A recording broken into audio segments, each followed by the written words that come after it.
আসসালামু আলাইকুম প্রিয় বন্ধুরা।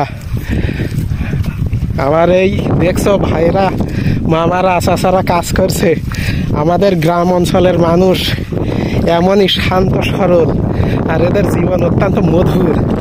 এর ভিতরে দেখেছো আওয়ামী লীগ, বিএনপি, জামাত, জাতীয় পার্টি সকল দলের লোক আছে, কিন্তু আমাদের ভিতরে গন্ডগোল ঝঞ্ঝাট ঝামেলা নেই। আমরা যে গ্রামের মানুষ কি দিয়ে তৈরি একমাত্র আল্লাহই জানেন। আমাদের কেউ যদি মারে বা ঢেলাও মারে, মানে অনেক ক্ষতি করে, আমাদের রাগ দুই একদিনের ভিতরে আবার আমাদের মুছে যায়। এই কারণে শহর আর গ্রামের মানুষ অনেক পার্থক্য, অনেক আলাদা। আমরা গ্রাম অঞ্চলের মানুষ সারা জীবন এইভাবেই মিলেমিশে থাকতে চাই প্রিয় বন্ধুরা।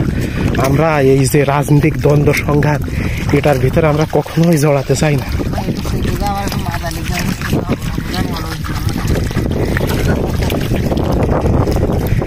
আর কয়েকদিন আগে যেরকম ছিল, আজকে তো দেশের অবস্থা সেরকম নাই।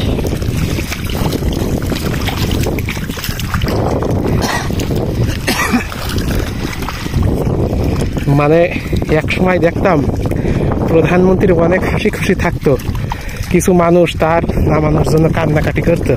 আজ কিছু মানুষ আনন্দ করছে, আর আজকে আমি একটি ভিডিওতে প্রধানমন্ত্রীর কান্নাকাটি দেখলাম।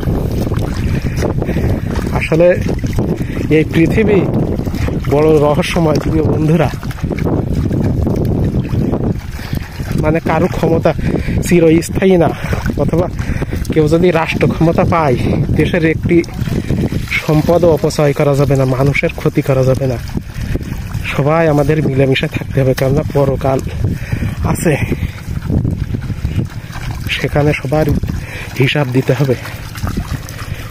ওই জায়গা থেকে কেউ রক্ষা পাবে না, আর অনেক সময় পৃথিবীর বুকেও বিচার হয়ে যাবে।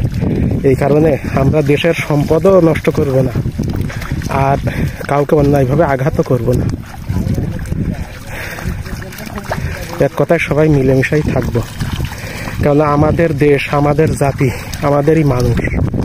এই দেশে হিন্দু, মুসলমান, বৌদ্ধ, খ্রিস্টান, মানে জাতি উপজাতি সবাই, আদিবাসী একসাথে মিলেমিশে থাকবে।